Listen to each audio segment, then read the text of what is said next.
Gloire à Jésus, gloire à Jésus. Nous sommes à la dernière session de notre enseignement sur la délivrance des familles.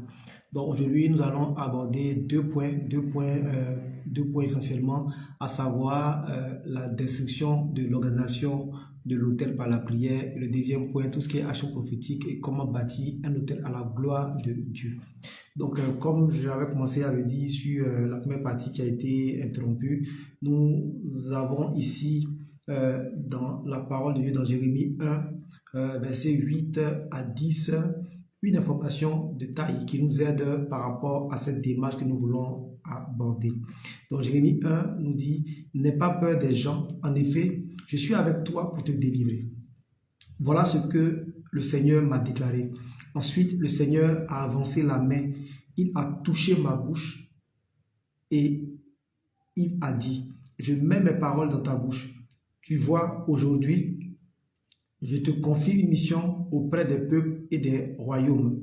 Tu vas arracher et abattre, détruire et démolir, construire et planter. Amen. Donc, voilà une information de base qui va nous aider sur ce point. Donc, comme je disais, quand j'ai interrogé cet esprit, m'a dit, il est possible de désorganiser l'autel de famille. Amen. Parce que si après avoir traduit l'esprit dans la cour céleste, et après avoir rangé ta vie pour fermer la porte à l'esprit de famille, si tu vois qu'il y a encore des manifestations, c'est que tu dois passer à une étape qui va consister à avoir des prières bien consistantes pour pouvoir désorganiser le fonctionnement de l'autel de famille.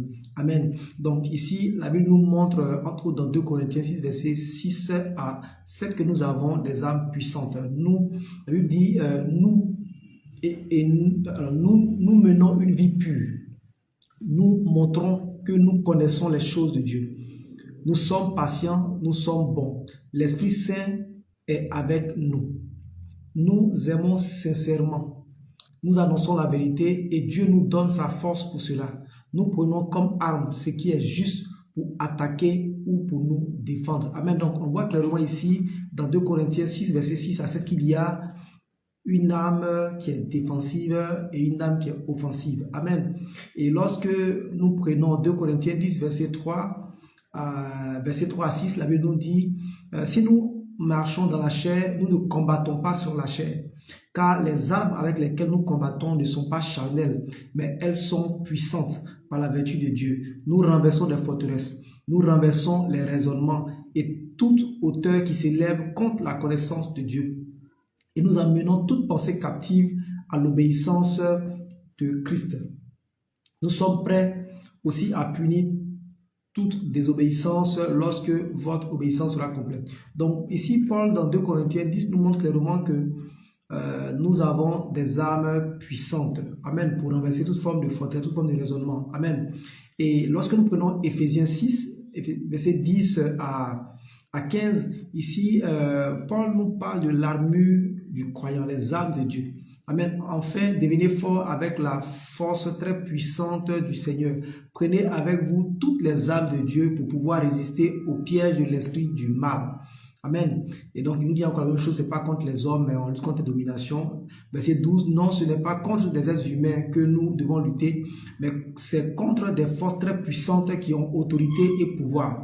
Nous devons lutter contre les puissances qui dirigent le monde de la nuit, contre les esprits mauvais qui habitent entre le ciel et la terre. Tenez bien ce point. C'est pourquoi prenez toutes les armes de Dieu. Et ici, au verset 15, il dit, prenez comme sandale l'ardeur pour annoncer la bonne nouvelle de la paix. Au verset 16, toujours et partout, prenez le bouclier de la foi.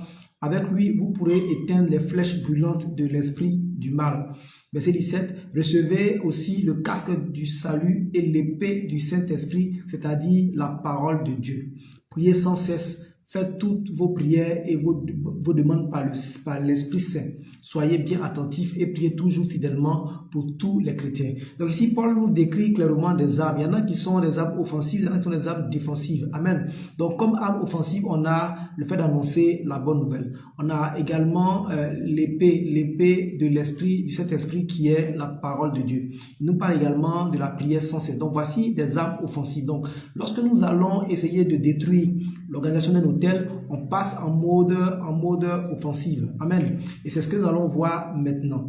Donc, de façon concrète, comment est-ce qu'on peut détruire l'organisation de l'autel qui réclame notre vie? Amen. On voit que là, on passe maintenant à l'offensive. Frères et sœurs, comme je disais, il y a eu des cas où je suis passé à notre niveau de la prière, mais je me suis rendu compte que j'étais en mode défensif. Amen. Comme je vous ai dit, on m'a agressé physiquement dans des visions et je me suis dit, mais il y a un moyen de faire en sorte que je ne puisse même plus être exposé à ces choses-là. C'est là que l'Esprit Saint va me révéler cette façon de prier qui va consister en fait à mettre le désordre dans le camp ennemi. Amen. Donc, quelques étapes que je vous partage sur la base de la parole de Dieu. Première chose à faire, il faut attaquer le camp ennemi. Attaquer le camp ennemi. Frères et sœurs, il faut qu'on sorte de la peur. Amen. Donc, maintenant, lorsqu'on prie, on doit être conscient qu'il y a un autel qui a été identifié et on doit l'attaquer. On doit l'attaquer. Amen. Il faut avoir une vie de prière rigoureuse. Amen. Avoir une forme de discipline dans votre vie de prière. La Bible nous dit que Daniel avait des temps de prière. Il priait plusieurs fois. Amen. Il faut avoir une vie de prière bien rigoureuse. Amen. Il faut également avoir des prières bien ciblées sur la base de la parole de Dieu. Parce qu'on a dit que la parole de Dieu, c'est l'épée de l'esprit. Donc, lorsqu'on prie, on doit maintenant faire des déclarations bien claires en fonction de l'autel. Si nous avons identifié un autel qui crie contre notre mariage, on doit pouvoir identifier les passages de la parole de Dieu qui parlent du mariage, qui parlent des promesses dans le mariage et avoir maintenant des prières bien ciblées. Parler à l'autel à distance. Je déclare autel, toi qui parles contre mon mariage, je te détruis maintenant. J'envoie le feu sur toi maintenant. Je déclare que mon mariage est solidifié. Mon mariage est plongé dans le sang de Jésus. La parole déclare dans le livre de Genèse que l'homme quittera son père et sa mère, s'attachera à une femme et non à deux femmes. Donc toi, esprit de nuit, qui vient combattre mon mariage, je déclare le divorce maintenant. Le Seigneur a déclaré dans la parole que ce que lui, il a uni, aucun homme ne peut détruire, ne peut séparer. Je déclare que nous avons été unis devant le Seigneur et personne, rien ne peut nous... Donc il faut prier en fonction. Avoir des prières vraiment ciblées. Donc en fonction de l'autel que nous allons maintenant adresser des prières bien ciblées. Amen. C'est ça l'épée de l'esprit. L'épée de l'esprit qui est la parole de Dieu. Avoir des prières bien ciblées. Autre chose qu'on peut faire alors lorsqu'on attaque l'ennemi, l'autre chose qu'on peut faire, c'est de lier l'homme fort. Frères et sœurs, le Seigneur Jésus-Christ, lorsqu'on lit les évangiles, nous donne beaucoup de clés pour tout ce qui est guerre spirituelle. Lier l'homme fort, lier l'homme fort, lier l'homme fort. Amen. Luc 11 à partir du verset 18 à 22. Il nous dit, alors vous dites, c'est Satan qui lui donne le pouvoir de chasser les esprits mauvais. Donc Satan est en guerre contre lui-même. Mais alors, comment est-ce que son royaume va continuer à exister? Si Satan me donne le pouvoir de chasser les esprits mauvais, alors qui donne à vos amis le pouvoir de chasser ces esprits? C'est pourquoi vos amis eux-mêmes montrent que vous avez tort. Mais moi, c'est Dieu qui me donne le pouvoir de chasser les esprits mauvais. Donc le royaume de Dieu est arrivé jusqu'à vous. Verset 21, suivez bien. Quand un homme fort est bien armé, garde sa maison, ses richesses sont en sécurité. Il n'a pas peur parce qu'il est bien armé.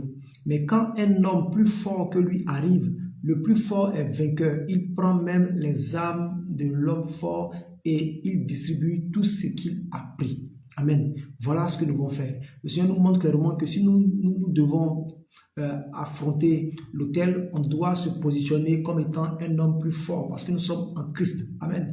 Nous luttons avec la puissance que nous avons en nous. La puissance qui est en nous est plus dangereuse que celle qui est dans ces esprits. Et voilà comment on peut apporter la destruction dans l'organisation de l'autel. Amen. Donc, qu'est-ce qu'on fait? On a une vie de prière qui est bien rangée, bien rigoureuse, avec des heures précises.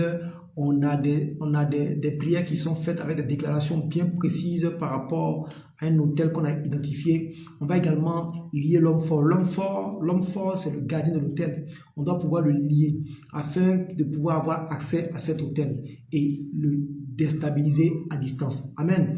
Alors, frères et sœurs, comme je vous l'ai dit, Un autel peut être dormant. C'est-à-dire, s'il n'y a plus de sacrificateur, il n'y a plus de gardien, l'autel est dormant. Amen, il est dormant. Et qu'est-ce qu'on va faire? On a lié l'homme fort. On va faire en sorte qu'il n'y ait plus d'adoration, d'invocation sur cet autel. Et c'est ce que j'ai appelé proclamer des décrets contre toute forme de récidive. Ça veut dire quoi? On va mettre un embargo sur l'autel de famille. Frères et sœurs, longtemps tu as été sur l'embargo des soins de famille. Maintenant, tu as la capacité de mettre un embargo sur l'autel de famille. Et comment ça se fait? Voilà ce que le Seigneur nous révèle dans Matthieu 16, versets 18 à 19. Il dit, et moi, je dis ceci, tu es pierre et sur cette pierre, je construirai mon église et la puissance de la mort ne pourra rien contre elle. Je te donnerai les clés du royaume des cieux. Pardon. Ce que tu refuseras sur la terre, on le refusera dans les cieux. Ce que tu accueilleras sur la terre, on l'accueillera dans les cieux. Frères et sœurs, il faut mettre un embargo sur l'autel. Amen. J'ai lié l'homme fort, mais on va maintenant faire de la surveillance. Amen. J'avais partagé un enseignement, c'était pendant les soirées de bénédiction, les soirées de prière. J'avais parlé des esprits de surveillance. Avant-hier également, on a vu qu'il y a des veilleurs. Donc, on va également mettre des veilleurs. On va mettre une surveillance sur l'autel. Amen. Première chose qu'on va faire déjà, c'est de proclamer des décrets pour fermer la porte à tout esprit qui était invoqué sur l'autel. C'est ce qu'on voit dans le verset 18 de Matthieu 16. Il dit, tu es pierre, cette pierre, je construis mon église, et la puissance de la mort ne pourra rien contre elle. Dans la version du second dit, et les portes du séjour de mort ne prévaudront pas contre elle. Donc, on va fermer la porte, fermer carrément la porte à cet esprit de mort, cet esprit qui apporte la désolation dans votre famille. Deuxième chose qu'on va faire, c'est de déployer, alors, on va déployer des anges et fermer le ciel aux esprits impurs. Qu'est-ce qu'il dit au verset 19? Il dit, je te donnerai les clés du royaume des cieux. Amen. Ce que tu refuseras sur la terre, on le refusera dans les cieux. Ce que tu accueilleras sur la terre, on l'accueillera dans les cieux. Donc, tu as la possibilité de filtrer ce qui va entrer dans ta famille. Tu as la possibilité de filtrer ce qui va venir du monde invisible vers le monde visible. Parce que tu as la capacité, par l'autorité que Christ te donne, de fermer le ciel sur cet autel. Amen. Et troisième chose qu'on va faire par la suite, c'est de déployer une garnison d'anges pour surveiller l'autel. Amen. Donc, j'ai interdit que quiconque puisse adorer encore l'autel. Amen. J'ai fermé l'accès parce que j'ai l'autorité. La terre a été donnée à l'homme. Donc, on ferme l'accès. On ferme l'accès aux esprits impurs. Qu'est-ce qu'on fait? On va déployer des anges par notre décret pour surveiller cet autel, afin que plus personne ne puisse activer l'autel, que plus personne ne vienne invoquer votre nom, le nom de votre famille sur l'autel. Amen. Que plus personne ne vienne le faire. Lorsque les anges viendront pour le faire, les anges seront attentifs. Dès lors que votre nom sera prononcé, ils ont l'autorisation pour agir. Et c'est comme ça marche.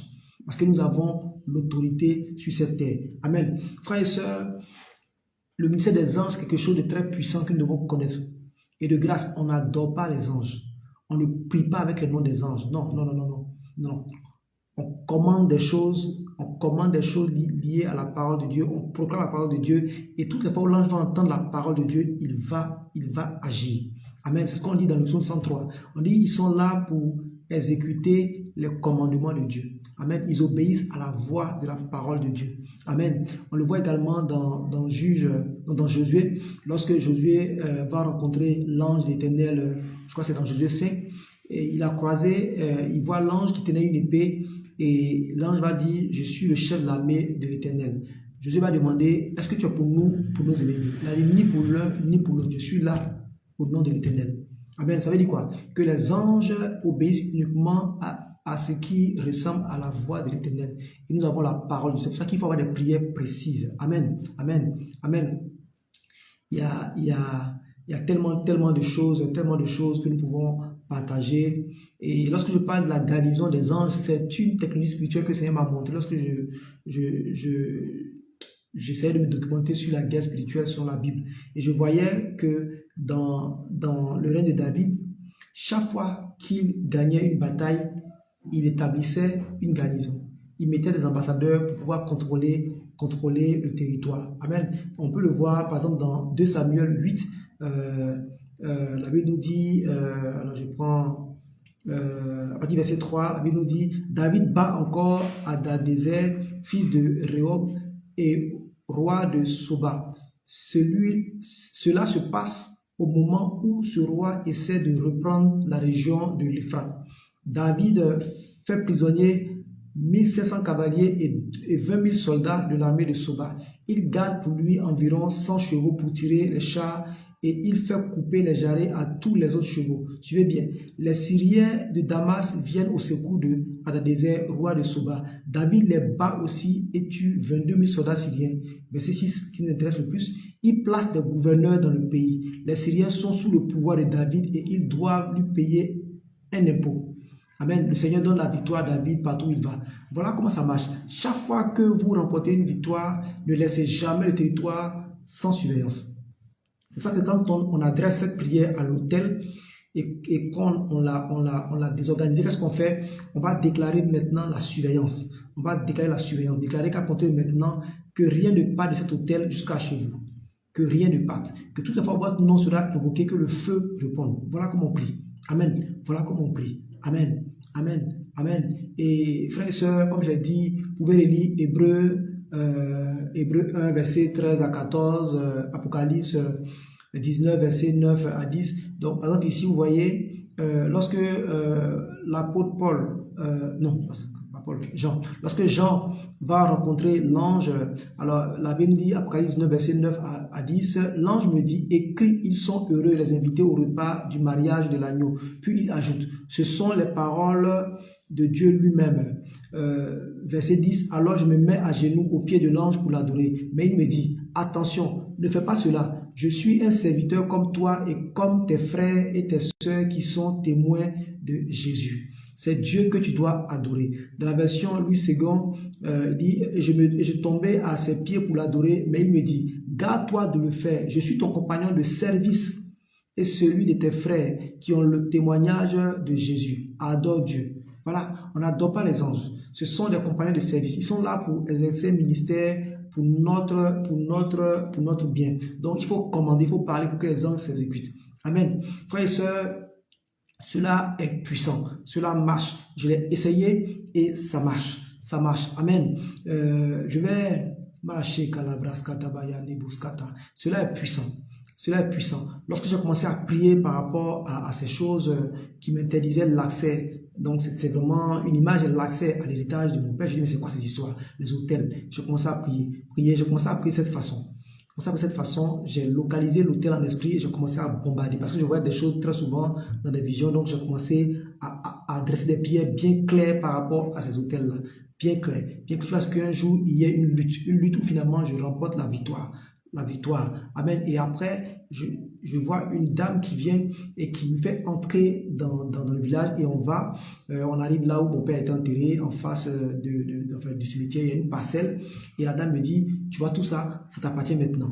Et donc j'ai compris que je venais d'avoir accès maintenant au village, je venais d'avoir accès maintenant à quelque chose. Donc j'ai compris que les choses avaient commencé maintenant à s'ouvrir pour moi dans le spirituel. Amen. Amen. Parce que cette femme-là était celle-là qui m'empêchait d'entrer. Amen. Et lorsqu'on a lutté, que j'ai gagné finalement, elle est entrée, m'a dit, voici l'héritage, tu peux commencer à exploiter. Amen. Vous voyez, donc ce sont des images que le monde spirituel vous envoie pour vous dire que vous êtes en train de remporter des victoires. Donc, c'est ce genre de prière, on le fait sur la base de ce que nous avons vu, de ce que nous savons. Amen. Il faut être clair dans vos intentions lorsque vous priez. Amen. Et alors, vous savez, lorsque ce genre d'autel agit contre vous, ils vont travailler par la ruse. Amen. Ce même jour où j'ai finalement pu prendre les clés, donc c'était comme quelqu'un me disait, tu n'as pas accès au village, donc quand j'ai pu vraiment prendre les clés du village, j'ai pu briser le joug. Cette même nuit, je me suis trouvé dans une autre dans une autre maison, un espace, et là j'ai vu cette même femme, un esprit toujours qui vient et qui essaie d'avoir des rapports avec moi encore. J'ai refusé. Ça c'était au mois de décembre passé. Donc j'ai refusé. Et après, qu'est-ce qu'elle me dit? Elle me demande, tu veux que je te bénisse? Et j'ai compris que c'était l'œuvre du diable. L'œuvre du diable, mon frère, ma soeur, ne permet jamais qu'un esprit impur te bénisse en rêve. Et c'était une période où on avait des difficultés à tous les niveaux. Et j'ai compris que c'était un piège du diable. C'était une alliance qu'elle voulait établir. Elle n'avait plus accès à moi. Elle voulait passer maintenant par d'autres choses. Amen. Frères et sœurs, il faut identifier cet autel et il faut mettre fin à cela. Amen. Il y a des années en arrière, je voyais des gens qui m'emmenaient dans des endroits où il y avait des corps, c'était des morgues. Et des gens me disaient, voilà, c'est toi à manger. Non, je ne mange pas. Et après, on m'envoie dans un autre endroit qui est plus luxueux. Je me dis, là, ça, c'est pour les VIP. Amen. Et vous voyez là, je venais de créer l'entreprise et il y avait maintenant cette forme d'initiation qui voulait se faire et je refusais. Jusqu'à ce que je se mette en colère, qui me chasse de cet endroit. Voilà comment j'étais conduit chaque fois dans des endroits pour essayer de me donner de la chair humaine à manger. J'ai refusé. Après, c'était de la viande, de sein, plein de choses que je refusais. Amen. Frères et sœurs, cela a été possible parce que j'ai commencé à développer cette vie de prière où j'adressais clairement des décrets à ces hôtels. Peu importe là où c'était, j'adressais des décrets à ces hôtels. Amen. Amen. Frères et sœurs, nous passons à la deuxième partie. Deuxième partie, c'est si possible. Vraiment, alors je dis bien si possible. Si possible, il faut poser un acte prophétique si le Saint-Esprit vous en donne l'instruction. Je perds mes mots. L'action prophétique, ça c'est quand le Saint-Esprit vous dit, bon, tu as fait telle chose, mais il y a encore quelque chose qu'il faut faire.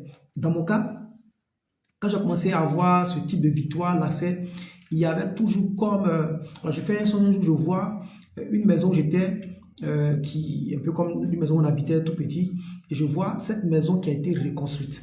Et j'ai compris que l'hôtel avait été réactivé encore me concernant. Amen. Et pour la petite histoire, le Seigneur, quand le Seigneur vous permet de toucher physiquement un hôtel ou d'avoir une conversation physique avec un hôtel, qu'est-ce qu'il va faire? Il va créer les circonstances. Amen.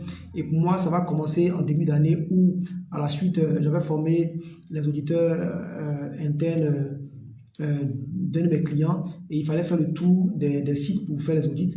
Et dans ce tour, ce trajet qui a été établi, on se retrouvait dans 3 villes dans lesquelles j'ai grandi. 3 villes. Et dans l'ordre d'ailleurs. D'abord à Daloa d'abord, ensuite à Mans et à Giglo. Quand je vais arriver à Mans, qu'est-ce qui va se passer? Je voyais très souvent cette ville également en songe, avec plein d'images, et on m'interdisait l'accès à la ville, tout ça. Je voyais comme la maison où on habitait, qui habitait beaucoup de choses. Je voyais des membres de notre famille, notre grande famille, de matin compatriotes qui étaient dans cette maison. Je comprenais qu'il y avait des hôtels de famille qui criaient contre moi. Et donc je vais aller dans cette ville, je vais profiter de cette mission pour aller poser un acte prophétique.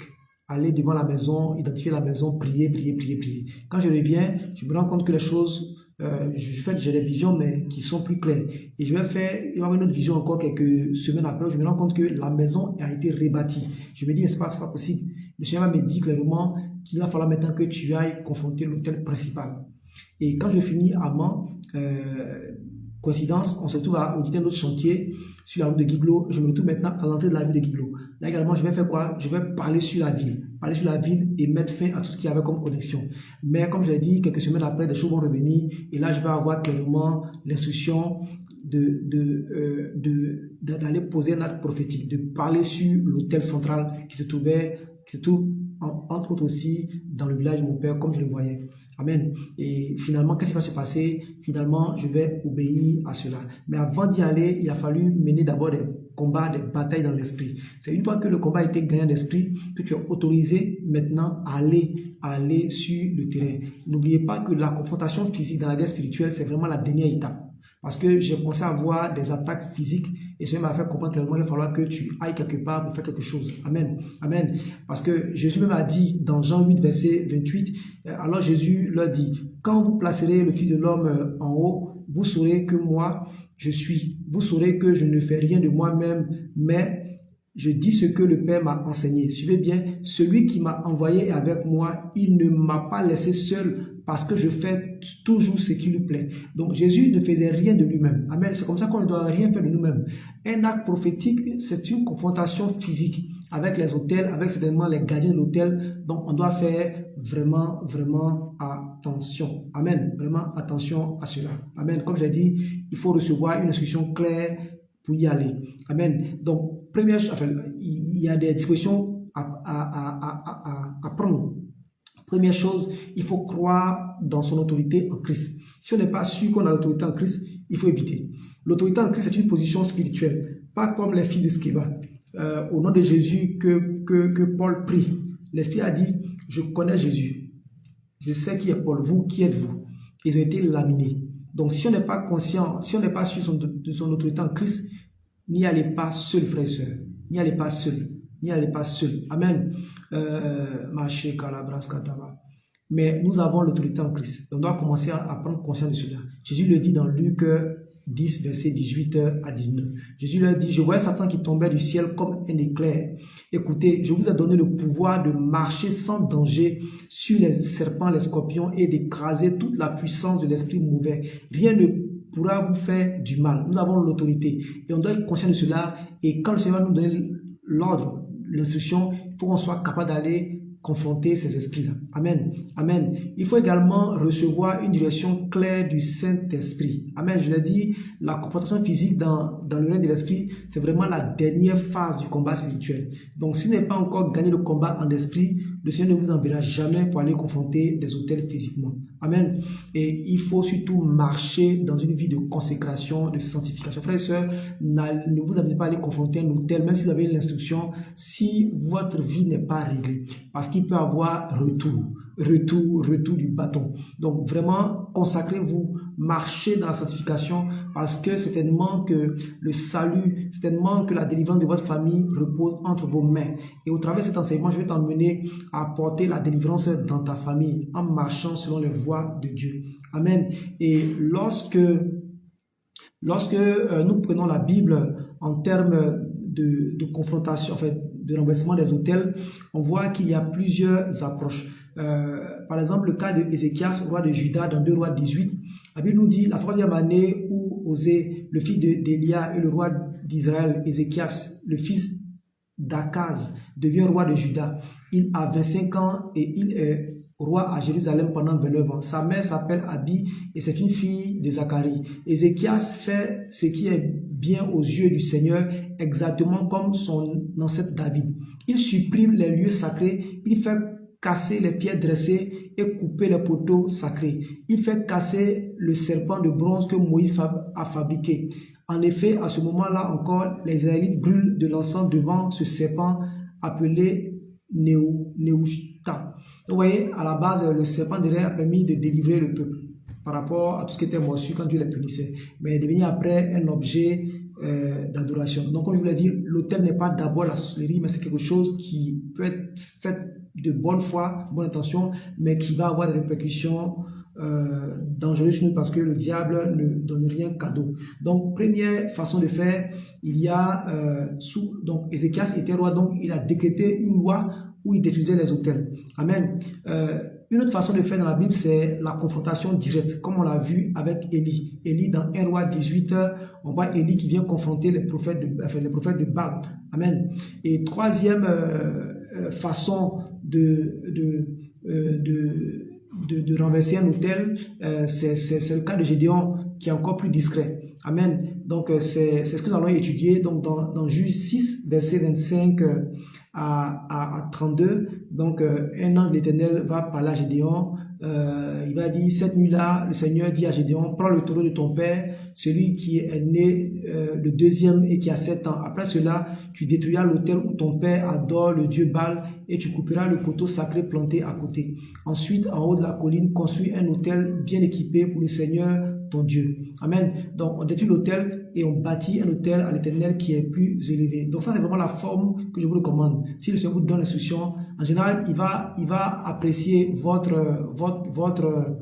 foi et vous donner quelque chose qui sera plus dans vos codes. Amen. Et très souvent, nous, on a eu ce type d'instruction, il fallait le faire discrètement, mais on a eu également un cas, comme ça a été le cas de Élie, où c'était confrontation voilà, devant tout le monde. Amen. Donc, première chose à faire lorsque on doit poser un acte prophétique ou quand on doit aller confronter physiquement un autel, il faut d'abord s'informer sur l'autel, son mode de fonctionnement, quel est le type d'alliance qu'il y a entre votre famille et cet autel. Amen.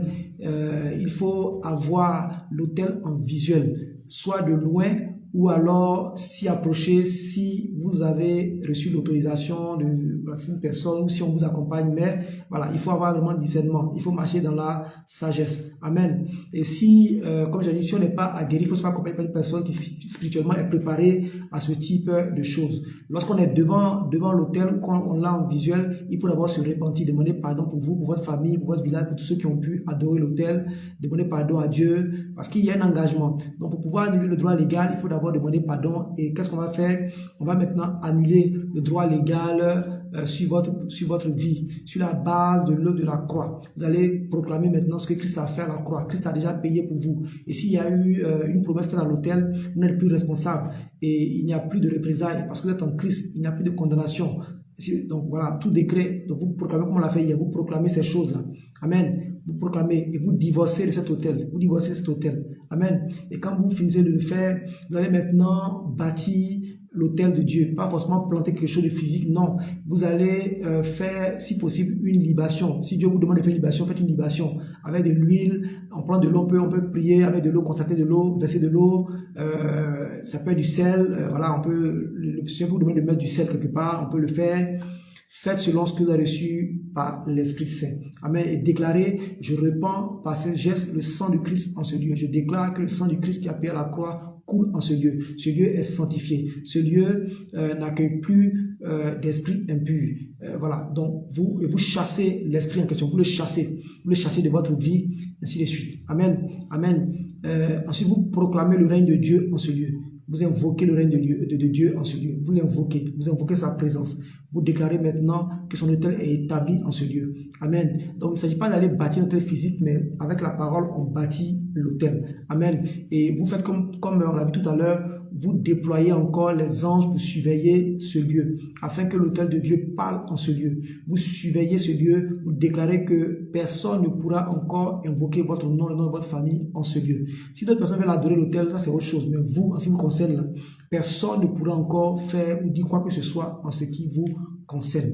Amen. Amen. Voilà, frères et sœurs, comment est-ce qu'on peut aller poser un acte prophétique. Donc, comme je l'ai dit, quand le Seigneur veut vous amener dans cette dimension, il vous guide, il vous parle clairement. Moi, dans mon cas, cela a commencé par cette mission que j'ai eue professionnelle où il m'a emmené dans les différentes villes et j'ai parlé sur ces villes, j'ai fait des choses et je me suis rendu compte que le problème continuait.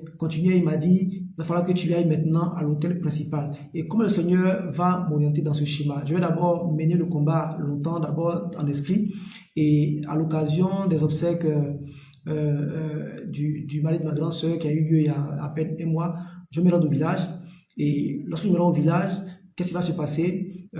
Pendant toute la nuit, quand j'aurai l'occasion, je vais me mettre dehors et je vais commencer à déclarer, à me séparer de tout ce qui a pu être fait dans la maison de mon père, dans mon village. Je vais commencer à prier, à parler à la terre, comme on peut le voir dans la parole de Dieu, à déclarer des paroles jusqu'à pratiquement 6 heures du matin.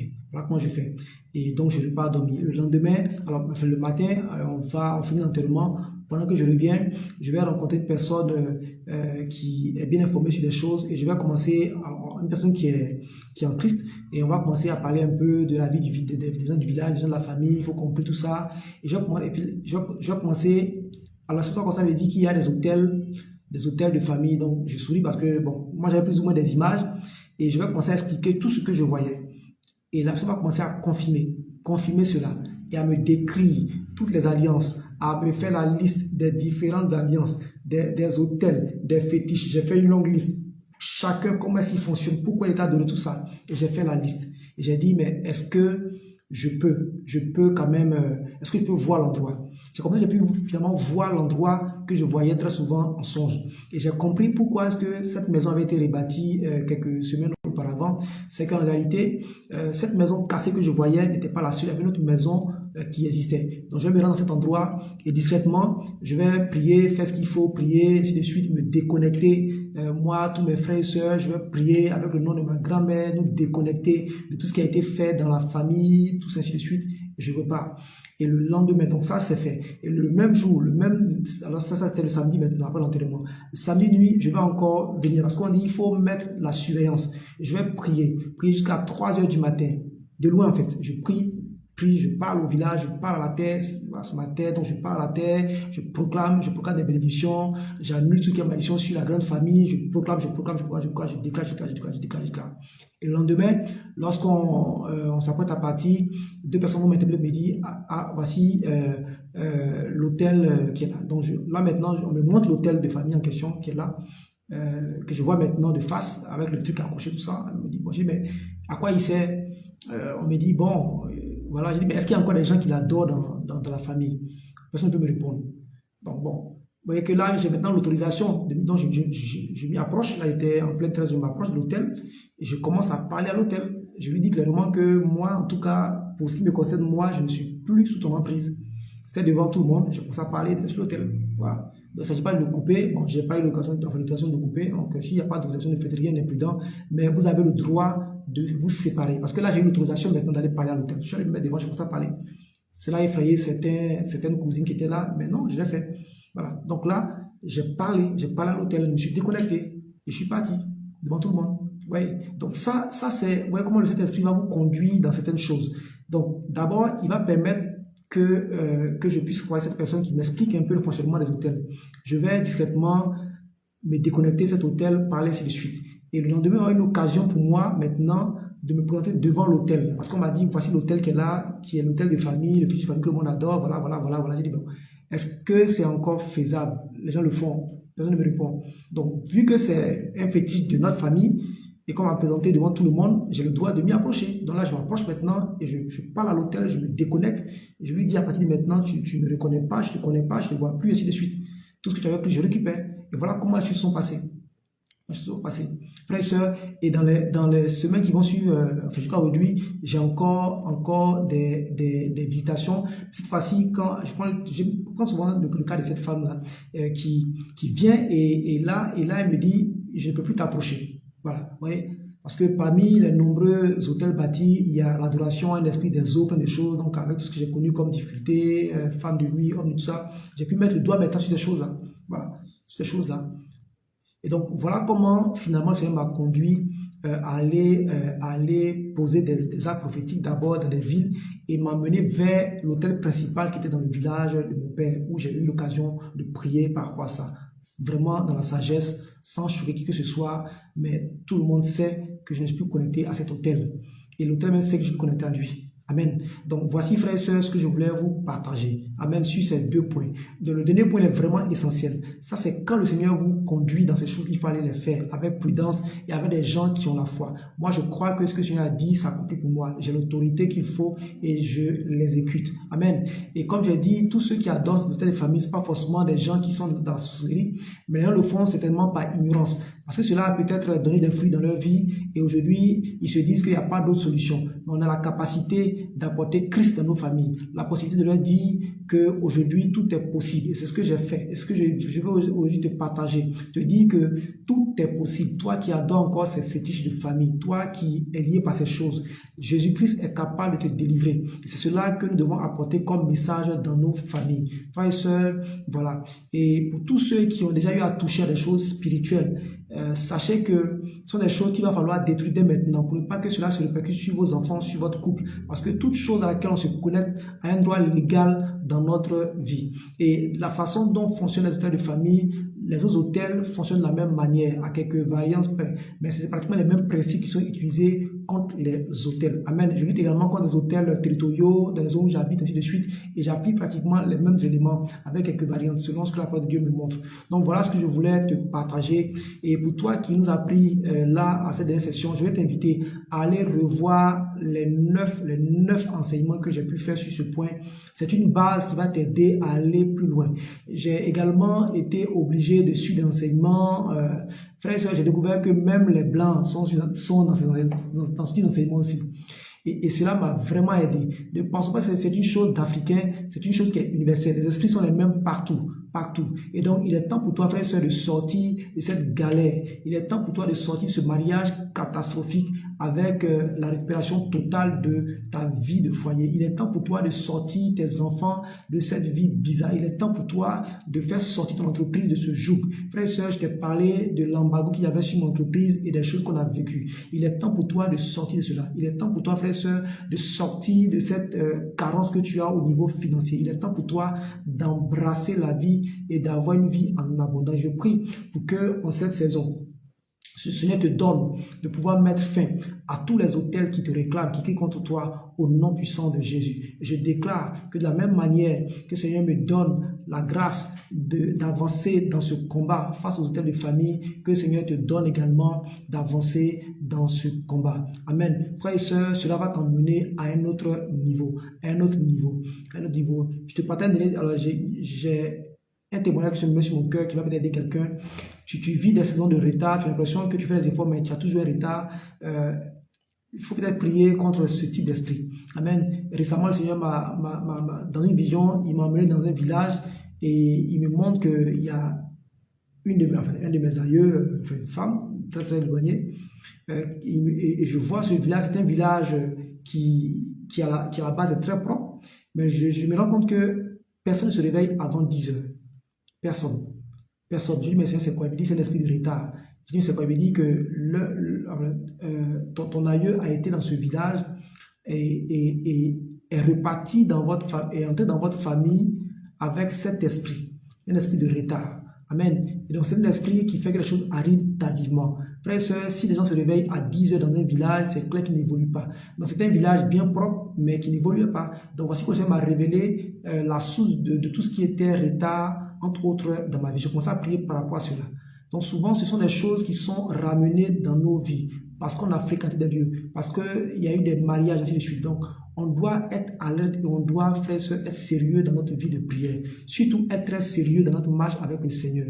Car comme le Seigneur nous le dit dans Luc 11, lorsqu'on chasse un esprit mauvais, il va, il vient chercher du repos. Quand il n'en trouve pas, il se dit, je vais retourner dans mon ancienne maison. Et quand il vient, qu'il trouve la maison balayée, vide, qu'est-ce qui va se passer? Il va chercher cet esprit plus méchant et la condition est pire. Et je ne veux pas que ta condition soit pire que maintenant. Je veux que tu puisses aller de l'avant. Donc je vais vraiment t'inciter à marcher avec le Seigneur, à t'attacher au Seigneur et surtout à te baser sur l'œuvre à la croix afin de récupérer complètement tout ce que ces autels de famille t'ont empêché d'avoir au nom puissant de Jésus. Sois béni et que Dieu te garde. Désolé encore pour cette vidéo qui passe en différé. J'ai dû le faire comme ça pour des problèmes techniques, pour éviter qu'il y ait des interruptions en direct. Voilà. Donc soyez bénis et que Dieu vous garde. D'ici là, restons attachés au Seigneur. Rendez-vous demain 21h15 pour le temps de prière. Que Dieu vous garde au nom puissant de Jésus. Amen, amen et amen.